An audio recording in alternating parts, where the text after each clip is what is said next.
and the high school coach makes a conscious decision, for whatever reason, to suppress that information, not share that information with the recruit, because for whatever reason, they feel that the recruit is not worthy of receiving that information.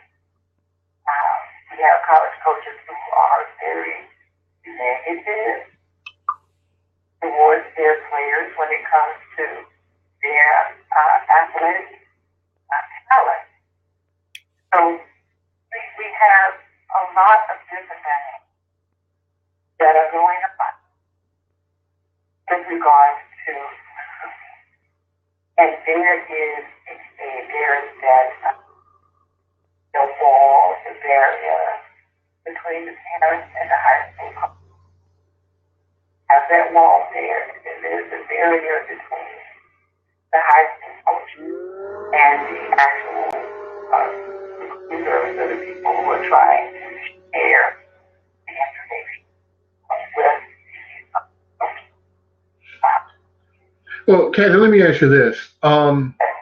Now, when we have a kid that wants to go, okay, I guess now what I need to break down to is, let's go with the academic part of it, which is of course one of the number one things. Like you said, attitude.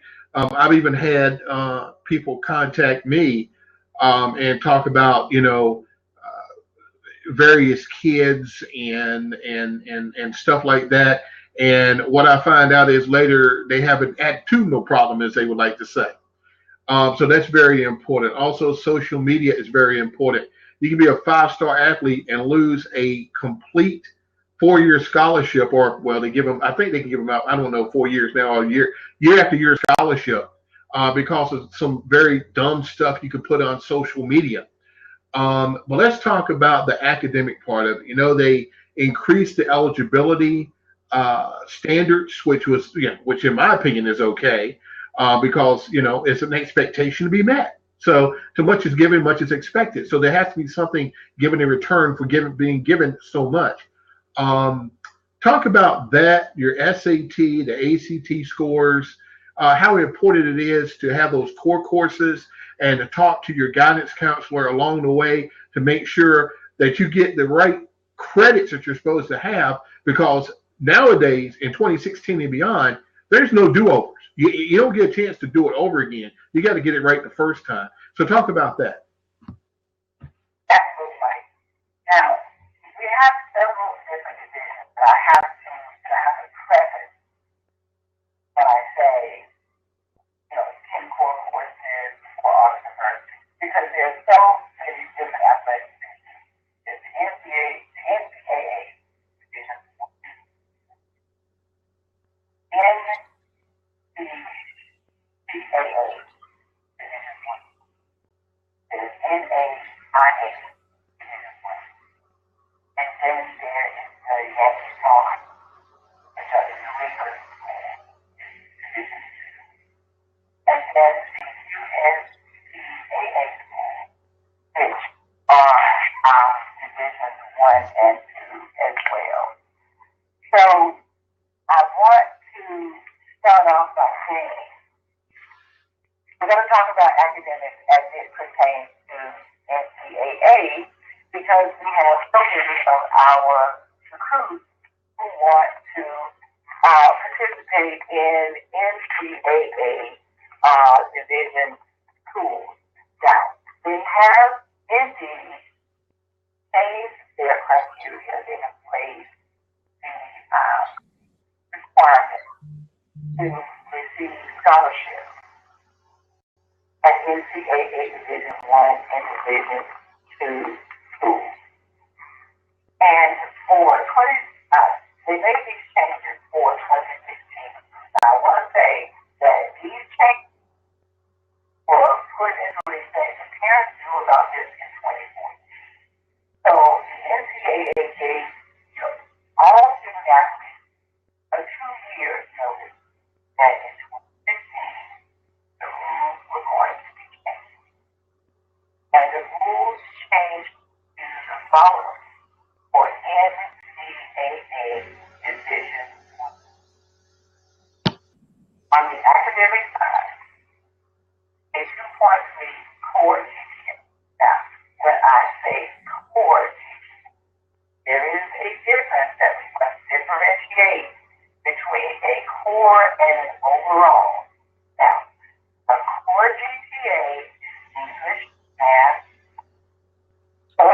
players, foreign language, and those are core classes.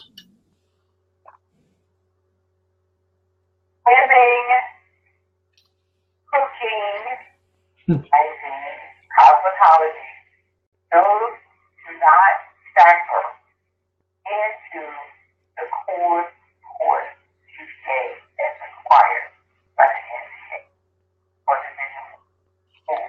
In addition to, you must have a 2.3 core. Okay. 10 core courses have to be 10 of the 16.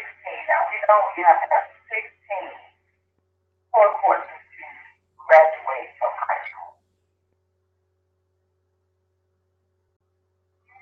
Of the 16 core courses have to be completed by your 7th semester in high school, which is really at the end of your junior year. So that's the 7th semester. Right? So by August the 1st, any recruits who are looking to compete in an NCAA Division I must have 10 core courses by August the 1st. 7 of the core courses must be in the math, science, and English campus. Okay. Now, what happens if a junior does not meet these 10 courses they are locked in? So what does that mean? That means that in your senior year, if you're short, say for example, a student athlete only has 9 of the 10 or 8 of the 10, and they say, I can just take it in my senior. You can take it in your senior year, but it will not be accepted by the NCAA. One of the 10 core courses that was supposed to happen. Those courses are locked in. So whatever you have or whatever you don't have, you will not have. Because you can do just doing away with the makeup. There's no more making up in your senior year. This is the reason why they put the August 1st deadline. So that seniors cannot be doubled up in trying to cram courses in their senior year. So if you don't have the 10 courses by August 1st, you will be ineligible to participate in sports as an NCAA Division I or Division II school. You will be ineligible to participate in sports in an NCAA Division I or Division II school. Now, you cannot have in your core courses your English, math, science, social studies, or language. You cannot have any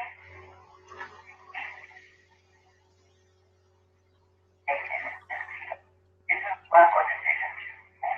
If you any of those classes, they will not be accepted by the NCAA. They're out. No reviews, no things. None of those, none of that. So it is very important that students who are coming into high school understand that their freshman year is probably going to be the most important year. Because the 9th grade, whatever your marks are in the 9th grade, they will follow you to the 10th grade. The 10th grade will follow you to the 11th grade. 11th grade as well. So it is very important that a student realize the importance of getting your lesson, not repeat, not having any credit subject classes, and no more than 4 C's. Now, I've had people say, well, I don't see that anywhere. I don't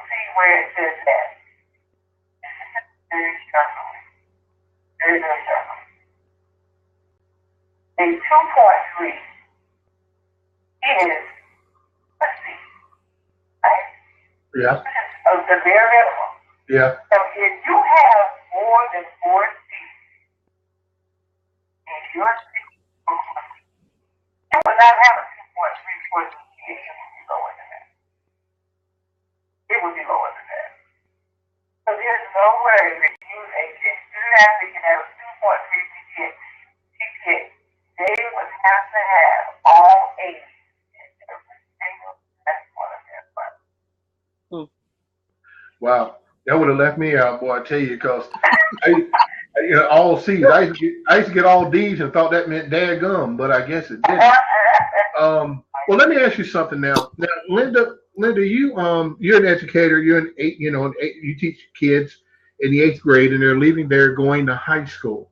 Now, I understand what the NCAA is doing. I really do. We had coaches come out like John Thompson and some of the other ones, and they were complaining that, this is going to hurt minority students. I get so tired of hearing as to where coaches actually think just because I'm a minority that I'm stupid. I hate that. I mean, it's almost like, I'm a minority, so I'm starting out behind the 8 ball. No, not necessarily so, home slice. I'm not necessarily going to start behind the 8 ball. So, Linda, when you got a kid, I don't think it's from a maturity standpoint, okay? Leaving junior high school or middle school, whatever they call it nowadays, and going to the 9th grade where everything is so brand new. Everything is like, it's just unbelievable. Do you think, and I know life is not fair, okay? Don't get me wrong. Life is not fair.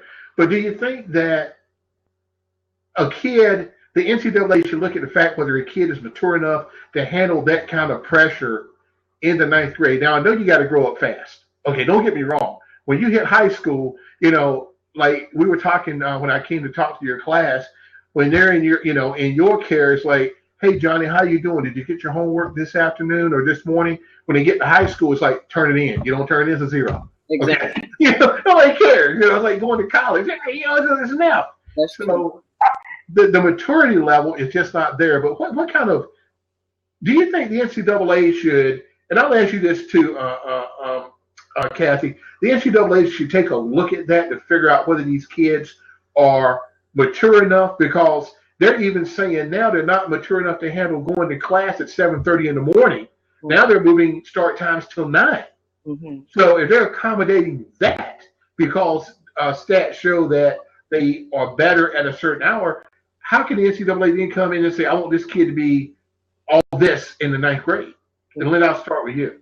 Yeah, I think it's important, and I think, Kathy, we talked about it last time. I think it starts in 8th grade, having those skills and preparing students for high school, because we tell them all the time, like you said, Mike, in 8th grade, we're saying, do you have this? Do you have that? And we may pull students to get things done, but they know once they get to high school, like you said, it's either you have it or you're not. And teachers are going to keep going with the subject. But I think that students need to step up to the plate, and I think here again, teachers, a lot, well, not a lot, but some do think, well, they're not, some kids don't know anything anyway, so they, I'm not going to say leave them behind, but teachers keep teaching, and their expectations, students should already know certain things that they don't. So I think it's very important for students to learn these skills early in life, as far as the organization skills, doing what you need to do, turning in your homework and being respectful. Then it won't be such a problem when they get to high school and they want to possibly go, to college. And that starts with parents. The parents do have that responsibility that they need to, this is what they need to do in order to be successful.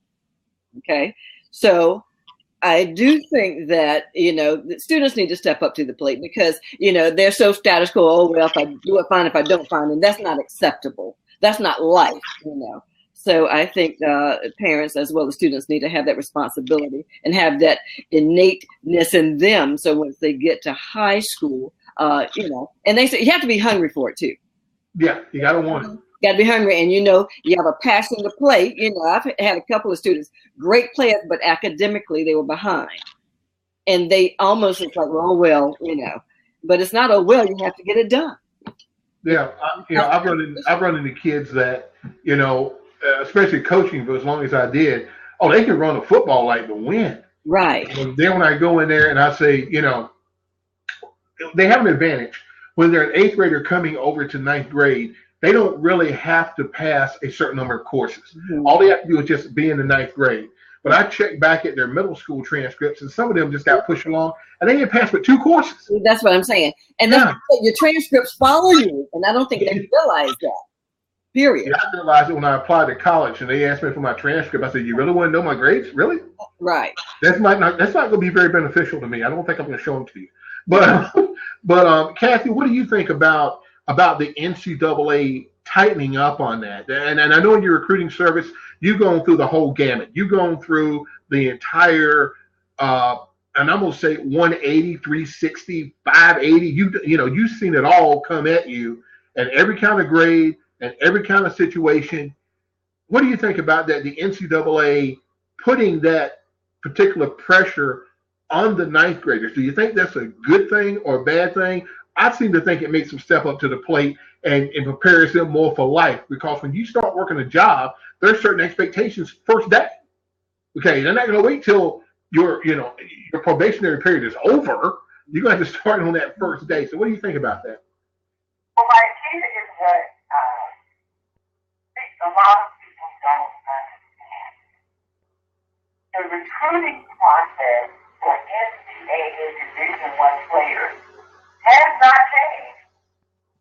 These colleges, they're still looking for the kids that have a 3.0 or higher, 3.4, 3.5, and Davidson College, you got to have a 3.7 to be admitted to the college. NCAA Division I recruiting has not changed.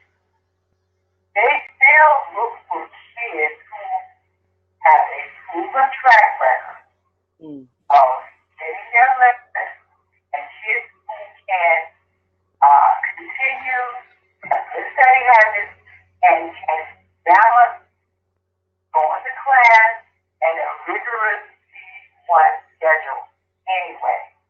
There are no kids at a Division I school with a 2.3 for GPA anyway. So parents should be encouraging their children to get their lessons and excel beyond a 2.3. Now, my son, he's not, he can't really see, a 2.3 is C. So, those standards are very, very, very, very, very minimal. That is a minimal requirement. Those kids who take the minimum requirements, you can't get admitted into a college with 2.3 and a 19 on the ACT clears the NCAA. You will be a qualifier, yes. But for admission, you won't get their positions with that. I mean, remember what are your thoughts? You won't get their positions with a 2.3 and a 19 on the ACT. Not at the FBS school, not at the FCS school. That's not happening. I'll just use for example. So parents should encourage their kids to exceed on the B honor roll, on the A honor roll, B honor roll, and not on the 2.0 level, because we know 2.0 is C. Or 1.0 is the D, 2.0 3.0 is the D, 4.0 is the A. So the parents need to really, don't even focus on the 2.3. That is the bare minimum. You know what the SAT requirements are for a kid that has a 2.3 or GPA? They got to score like 1,050. And I mean, there's no way. Those standards, there's no way. I mean, if you are a senior, if you got your GPA is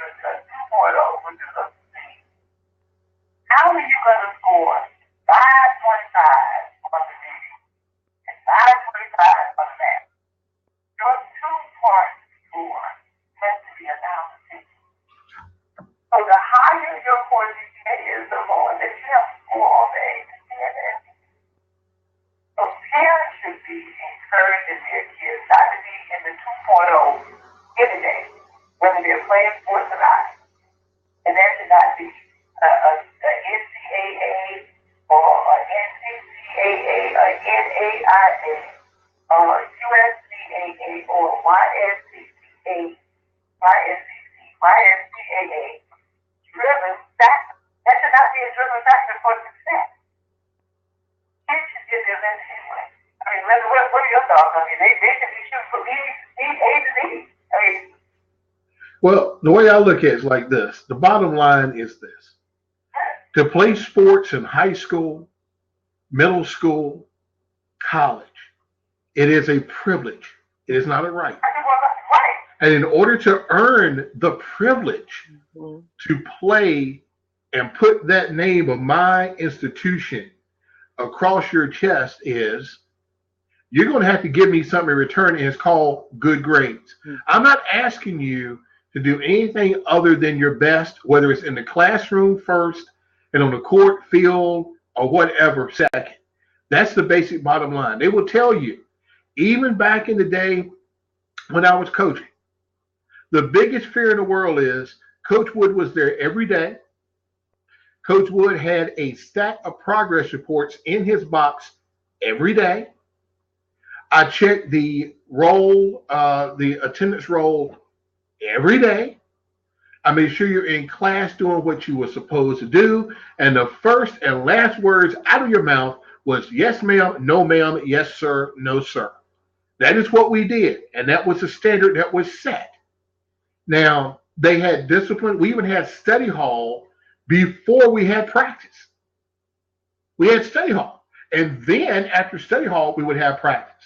But you must have gotten your work. If you were failing in any course at any time, or you were going to fall below a C, okay, you would not play in that game until you raised that grade up. That was an expectation. And do you know that in all my years after my first 2 years there, because we had to come in and establish ourselves. So for the last 13 years I was there, we had no one fail. No one. No one. We didn't have to worry about academics. We didn't have to worry about whether or not they were going to have a C or a B. We didn't have to worry about the teacher sending us notes, because if they did send us notes, they would rather, let me put it this way, the kids would rather the teacher send the note home to their parents and send it to me. Because they knew what was going to happen when it got to me. I was going to see their head get smaller and see if their lung capacity was what it needed to be. You know, and plus they weren't going to play. I was going to run to death, then they weren't going to play. So expectations were set. I think what's happening now is parents want somebody else to parent their kid. Parents want the teachers to discipline their kids because they're scared of them. I ain't found a kid yet I'm scared of. It's just not going to happen. That's why when they asked me if I want to do substitute teaching, I told them no. And they asked me why. I said, because we're on the second floor. If I throw them out the window, they might get hurt.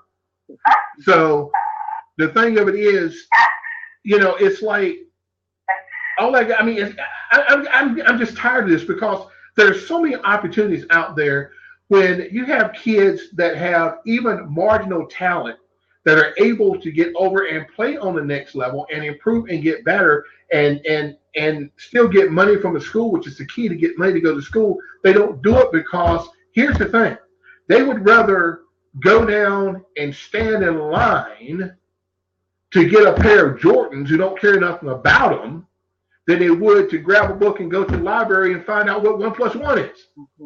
Because you're supposed to give them that. They're entitled to that. And the parents are even entitled. I've even seen it where in some school systems, I don't know if you know this, Linda, or not, but in some school systems, if I put down 1 + 1 and they put 3, they give them credit for getting close. True. Credit for getting close. Close only counts in hand grenades and horseshoes. That's the only thing close counts in. And then you take this same kid and say, now I'm putting expectation on you of learning. I'm putting it in your lap. Well, I haven't had to do it this long. You've been doing it for me. So I'm not going to cut up my food and eat it. I want to cut it up. Like, you're going to cut it up and feed it to me, because I haven't been able to do it. I haven't done it myself. So now, Kathy, I know there's different levels. And I know that every kid in America thinks that they are NCAA Division One that's played on TV for the national championship type thing. But what a lot of kids don't understand is Notre Dame is a great school. Notre Dame is great, but so is William and Mary, Washington and Lee, Livingstone, Shaw. They're great schools too. So they're not looking at the overall picture. What would you say to parents out there who are looking to get their kid recruited, but not looking at the overall picture? Just because the coach from Michigan calls doesn't mean that Michigan is the right school for your kid. I mean, he wants to get in there at Michigan to play football because he can play football, but he's going to get lost in the crowd of the 5,000 students in one class. When this kid actually needs a smaller class, more individual attention, and tremendous academic wraparound services to help them get through this thing. What would you say to parents who are not looking out necessarily for the kid, but looking out for the prestige of the school the kid may be going to? Well, again, like it goes back to the academics. The academics, your core GPA, and your test scores will dictate what the level of division that you will be attending. Now, number two, that's number one. Number two, the purpose of going to college is to get an education, not to play ball. So, what is your ultimate goal when you graduate high school? Do you want to be a physicist? Do you want to be a statistician, an oceanographer, a teacher? What is the ultimate purpose of you? What would you like your degree to be? All right. Ask those questions and then you look and see, does this college have the major that you're looking for? Okay? Is your child focused? Can your child focus? Focus. At a school in Chicago, if they're from a little small town, Windsor, I'm saying, I think there's a little town called Windsor somewhere, but if you're from, I'm just saying, a little small town, will they be successful at a big college? I mean, what is fitting their personality? You need to go and visit. You need to visit the school, not when school is out. Don't go to the other side. Go during the spring or the fall when school is actually in session so you can get a true picture of how that school really is. Because when school's out, the professors are not there, the students are not there. You don't really know what the dynamics are of that school. So, first and foremost, again, your grades, your GPA, and your test scores will dictate who will be calling your high school coach on the phone. Now, and secondly, does that school offer the major that I'm looking for that will help me to get to the next level? So I tell parents, don't, and another thing, how much money is school offering? Scholarship money. Doesn't matter how prestigious it may be. It may not be the best offer. It may not be the best package. It may not be the best offer. It may not be the best package. It may not be the best fit. So you have to look at all of these things before just glamorizing, your Michigans and your Californias and your Michigan State and your Clintons and your Carolinas and Maryland and Boston College, Miami, all of these schools. You have to look at, the big picture. Well, it seems like it's fairly easy over at UNC. You don't have to go to class anyway over there, so I guess maybe, That's the best thing about UNC. Did I say that out loud? You did. The best thing about UNC Chapel Hill, they have a very strong alumni. So when you graduate from UNC Chapel Hill, there's an alum somewhere that can offer you a job. I guess the key is graduation. I guess when you never go to class and then you finish on the dean's list, I guess, well, but I'm not going to talk about it. Oh, let me ask you something right quick while I'm on that particular subject right now. Remember when we were on the Overtime Sports Show on Blog Talk Radio, we talked about, and we also talked about it here on Blab, about UNC was on, UNC was on accreditation probation. Did you know this?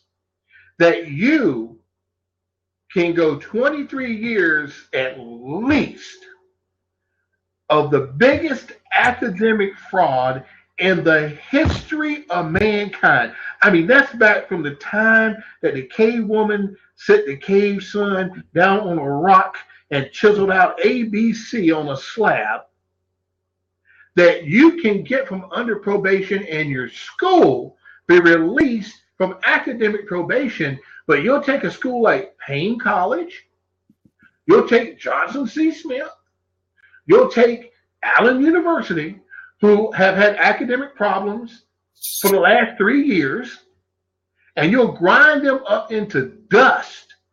But a school that has done it for 23 years, unopposed, unabashed, the Carolina way, they get away with it.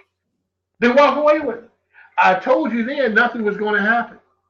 Remember I told you that? I said nothing's going to happen because it's not an HBCU. Or it's not weaker, a lesser PWI.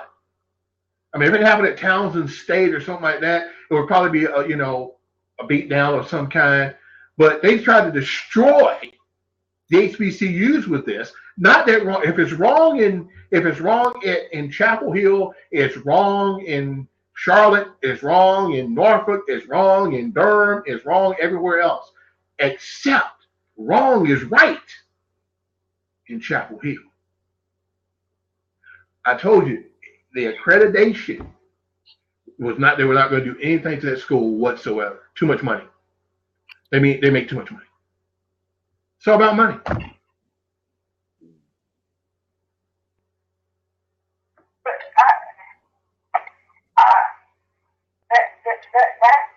That comes to pretty heavy weight. But you're absolutely yes, that was right. You got a good point. That's a very, very valid point. I was just wondering. That's all, because we had talked about this on the show. Oh yeah. By the way, since we're talking about accreditation, now here's something that I know is near and dear to your heart, and I want to give this to the listening audience too, because this is very important and will affect your child. And we haven't talked about it in a while, and it's something that I really think the audience should know. And I know Linda knows about this also.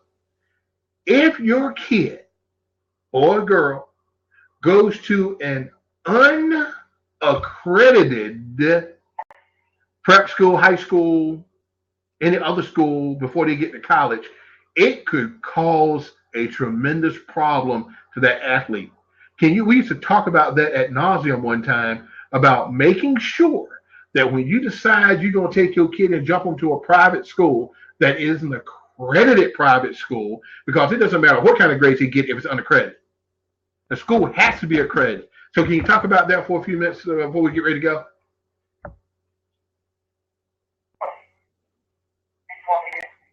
Yeah, Kathy, could you talk about that for just a couple of minutes? Absolutely. Accreditations are very important. High schools are now also accredited by the Southern Association of Colleges and Schools, abbreviated SAC, out of Atlanta. So you have high schools that are accredited by SAC in addition to colleges and universities. Christian private schools, they have a different type of accreditation that is recognized by, some of the federal government private schools and things of that nature. But if you happen to be attending a school, Christian school, that is not accredited, right, or a four-year university, any institution that is not accredited, any institution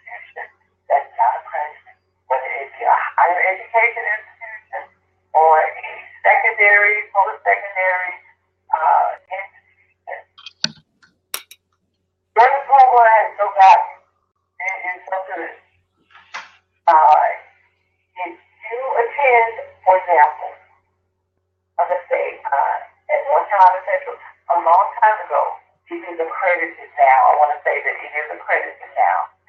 But the School of Business, back in 1987, was not accredited at North Carolina Central University. The college university was accredited, but the School of Business was not accredited. It is now accredited. It is accredited now. But back in 1987, 1988, the School of Business was not accredited. So what does this mean? What does that mean? It means that whatever you're in the market, they're looking at your degree, what's your major. Yes, the college was accredited, but the School of Business was not. So that is one of the reasons why, kind of did not pursue a business degree from North Carolina Central at that time. But I want to say again, for those of you who are listening down to my voice, I want to repeat, those who are just joining us, North Carolina Central University's School of Business is now fully accredited. It is now fully accredited. But if you're taking any institution, your degree is not accredited. Yeah, and we're fully accredited over there. North Carolina Central is accrediting everything that they do. And as I like to say, they are the greatest university on the planet. They make you go to class too, like go to class. Oh, you got to go to class. You don't get a chance to have somebody sit there and do your work for you and turn in 2 sentences and get an A on the paper just so to keep you eligible to play on Friday against Clemson. I didn't say that, though. That was just something I heard. I didn't say that. Linda, you got something to say? No, I do not. No, nobody wants a piece of this conversation. No. Hey, I ain't scared. But because it's the truth. I mean, if it wasn't the truth, they said themselves in their own report. What anything I did is what they said. So, but all I know is this, and we're gonna wrap it up. All I know is this, both Kathy and Linda. The basic bottom line to every show that we have had about recruiting, and to every kid we come across, and to every kid we talk to, the basic bottom line is it goes back not to me, not to you, not to you. It goes back to parenting. The parent has to take the responsibility to do what is best for their child. The parent has to take the bull by the horns and say, from the time of birth. See, when I was born or hatched or whatever I was, found me under the cabbage leaf, whatever, the question was not if I was going to college. The question was where I was going to college. Okay? Too many kids are being born nowadays is, are you going to finish high school? I ain't talking about college. It's, are you going to finish high school? Are you going to make it to the age of 18? Okay? That comes from parenting. Expectations must be set early. Good study habits must be set early. You can't let Johnny come home and jump straight on the Xbox and stay there all night long until you get home to fix dinner. He eats and goes right back to the Xbox. That's unacceptable. Okay? They have to learn the good study skills that will get them through. If you want little Johnny to play in the NFL, it's absolutely fantastic. But he's going to have to go through the school route to get there. Now, I know now in basketball, it's a lot of one and dones in basketball. They get to college and their first year, they're out the door and people are complaining about that. Well, I say that to say this. When you get to college, you're going to college to learn how to go out to the real world and get a job. It's supposed to teach you skills to get a job, right? So if I get there my freshman year and you offer me a job making $12.5 million a year, I think I've learned a lot in my first year in school. And I've learned a hell of a lot more than you have in 4. I learned in 1. So I'm going to go take the $12.5 million. Now, people say, oh, you need to finish a degree. That's the same people who will never offer $12.5 million. Okay, you offer one of those cats who are sitting there talking about they should finish a degree, $12.5 million, and they would never finish it wherever they were at. I can guarantee you that. You can always look back at somebody else's situation and say what they ought to do, but put yourself in that situation and you'll do the same thing they did because it's all about money and it's the only thing funny. So, but it still belongs, all the responsibility belongs to the parent and the kid. Mm-hmm. Kathy, you do a fantastic job at trying to explain to the parents what needs to be done. You need to invest in your child and not in the $600 iPhone. You need to invest in your child and not the gold teeth. You need to invest in your child and not the Jordan sneakers. You need to invest in your child and I don't know what kind of clothes they got this time. I used to be fat phone. I don't know what it is now, or whatever that is now. You need to invest in your child's education. It is called prioritizing and priorities. Do you want little Johnny to go to college? You better make sure he gets there. Like you said, a coach's job is not to get you in college. I had one coach tell me something a long time ago. He says, I got parents chirping in my ear every day about, you're not getting my kid in college. You're not preparing my kid for college. And what he wants to know is, what college do I prepare your kid for? Do I prepare your kid for Notre Dame and they're only going to go to Durham Tech? Do I prepare your kid for Durham Tech and they should go to Notre Dame? Do I run an eye offense and my poster falls in the back? Do I an eye offense? Do I do that? What do I do? What do I do to satisfy you? You know, I mean, it's just I just, you know, it's all about I've been totally attacked by my poster. I mean, wiped out. My poster fell down and hit me in the head. I guess it's saying you're talking too much. But I agree with you. You're right. Yeah. I mean, it's like it's getting worse. I mean, these parents, these new parents, these millennial parents who are their kids are 17 and they are what, 27 or 30? They're 15 years older than. Yeah, they're kids themselves. Mm-hmm. Exactly. Yeah. And they listen to the kids. I mean, the parent is clueless. I mean, the kids, and with regards to the recruiting process, right, they're just clueless. I know. They have got to continue. I have coaches in my ear, and I wanted to share this with you. The coaches in my ear, I had about 10 more coaches that are following me. And the trees, you have got to continue. You got to keep talking to them. I said, Coach, I've talked till I'm blue in the face. I'm so tired. They're not listening. Please, got to keep telling them over and over. They need to keep hearing it. They need to keep telling them. And they need to keep repeating. So I don't know, and as a brother, I don't know what else there is to get parents on board early on in the recruiting process because they're just not listening. I'm like you, Kathy. When you come to them with this information, they think that you're trying to do something to help yourself. My son is already in school on scholarship. This information is for your benefit. It's for your good. It's for your child. And they all, you know, my child's going to have some scholarship because my child plays AAU, my child plays travel ball. That's all fine and good. All of those things are good. I think. But at the end of the day, if your child is not a McDonald's All-American, McDonald's All-American, the Gauntlet, I don't know if you ever heard of the Gauntlet. That's another level of basketball exposure. Then you listen to the McDonald's All-American if you're not participating in it. Now, McDonald's All-American does not charge their kids to participate. You have to be nominated and you have to be selected to participate in the McDonald's All-American. Oh, yeah. But the Gauntlet is another one. Adidas, the one in Connecticut, is another one. And then I think it's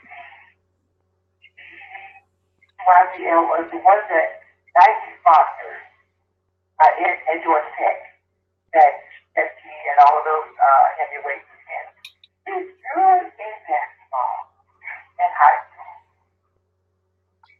not participating in any four of those events, what are you doing? What are you doing?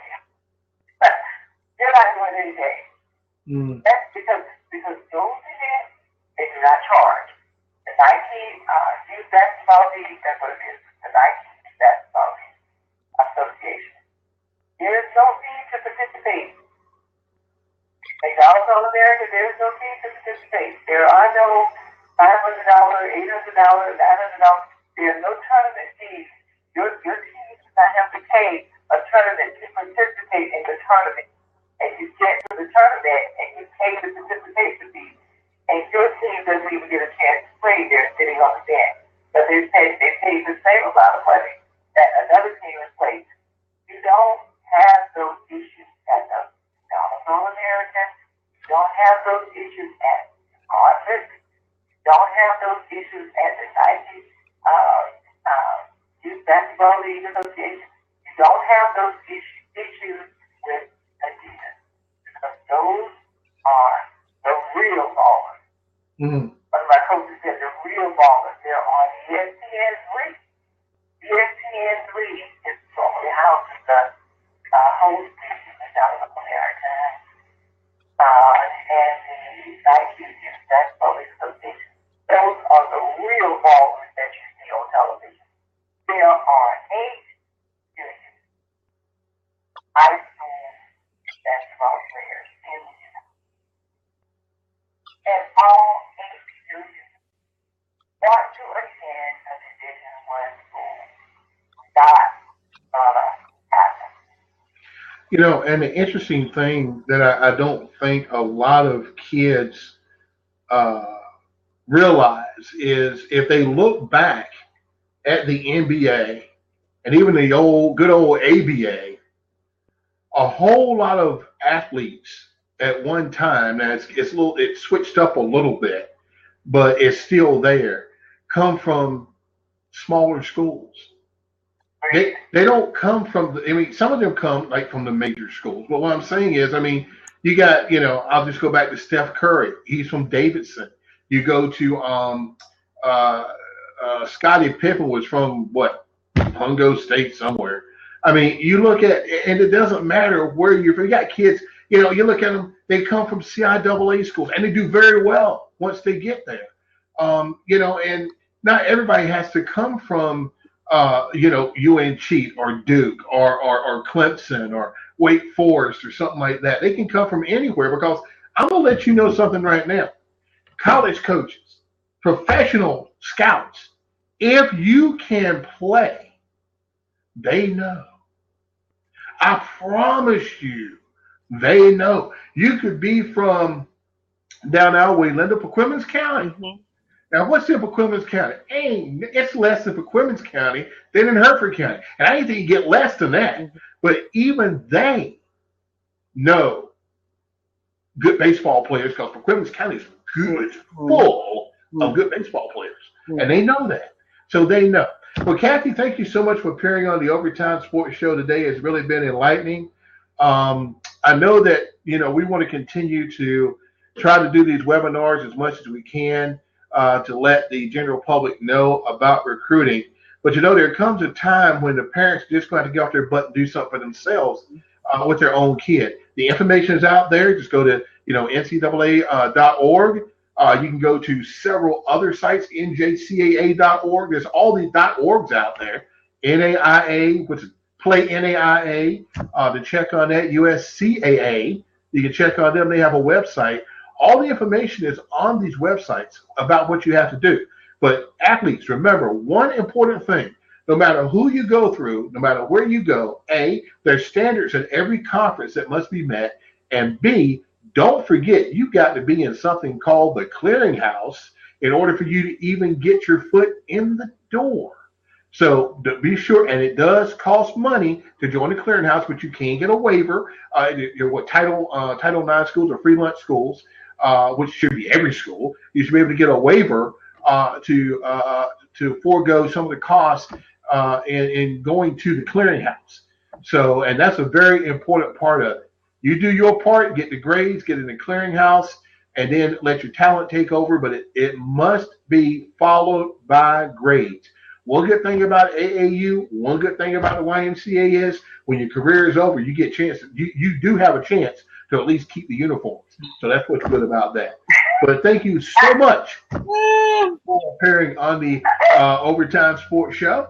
And we look forward to having you on again, as soon as we can, probably after football season or in the middle of football season, going into basketball season. Because to be honest with you, basketball season is going on right now. They're working out. Any team that's not working out now, whether it's high school, college, or whatever, is already behind. So most of them are working out right now, getting ready along with football. I remember you said earlier football starts in June. I can let you know from experience. If your last game of the season is November the 4th, you take 2 days off, the 5th and the 6th. On the 7th, you're back in the weight room. And then you do have a dead period in there, but basically football nowadays, basketball, baseball, and everything is year-round. And you don't get a chance to stop. And that's how you get a chance to keep up with your kids and make sure that they're on the right track as far as academically as you get to keep your hands on them. And to be honest with you, in 2016, you want to keep your hands on your kids as much as possible to keep them out of trouble. Because if you keep them tired and working and in the classroom, they don't have time to get in trouble. Because any spare time they have, they're going to be asleep. So, or they're going to be trying to find something to eat, which is what all teenagers do. I've experienced that since my daughter's been out of school. I've not been able to keep my refrigerator door closed for some reason. I'm going to put a chain on it. But anyway, thank you so much for appearing here on the Overtime Sports Show. Thank you, Linda, for co-hosting today. We're going to have to do this again and try to get more parents to listen. I don't know what it's going to take. I'm going to keep on trying because there's so much money laying around out there. For a kid with talent to say, I can't go to school, that's crazy. You can go to school. You just have to know how to do it. Have someone help you do it, like Kathy Reaves of PD Sports Recruiters. Kathy, before we go, tell them how they can get in contact with you. Right, they can reach me on Twitter. We're on Twitter under Reaves _Kathy, R-E-A-V-S Kathy K-Y. And our number 44217-6313. They can also I'm at catchreads@gmail.com. Any three of those forums, and we will get back to them within 24 business hours. All right, you can keep up with the Overtime Sports Show. All you have to do is go to our website. Go to www.theovertimesportshow.weebly.com. That's www.theovertimesportshow.weebly.com. Try to say that fast 3 times. Spring a tongue muscle. And you can also keep up with us on Twitter at the Overtime 1410 and on Facebook on the MHE Sports Network and or the Overtime Sports Show. So thank you so much for listening. Don't forget tonight, 6:30 on Blog Talk Radio, we talk to head baseball coach Jim Kerner of North Carolina Central University. As we're going to talk about their season this year. That's right, the Eagles fly, baby.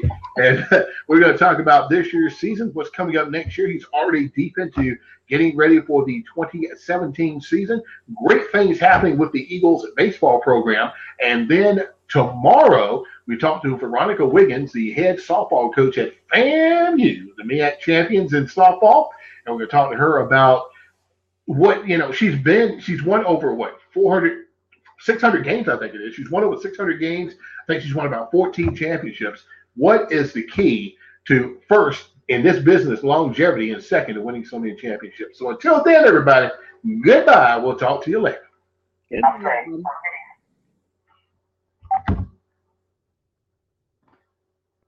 Oops. Okay, Linda, thank you so much for appearing here on the Overtime. Something's going crazy here with my screen. I don't know exactly what's going on, but okay. Everything just went haywire for a second there. But thank you so much for appearing today. We finally got a chance to get Kathy on the air, and it took a little while to do it, but we got it in, and hopefully somebody out there will have some information on recruiting. Right. It was so much information that she presented, which was very good. It's always good to know those things.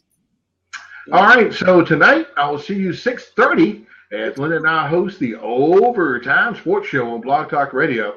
So until then, everybody, goodbye. We'll see you at 6:30 on Blog Talk Radio. All right.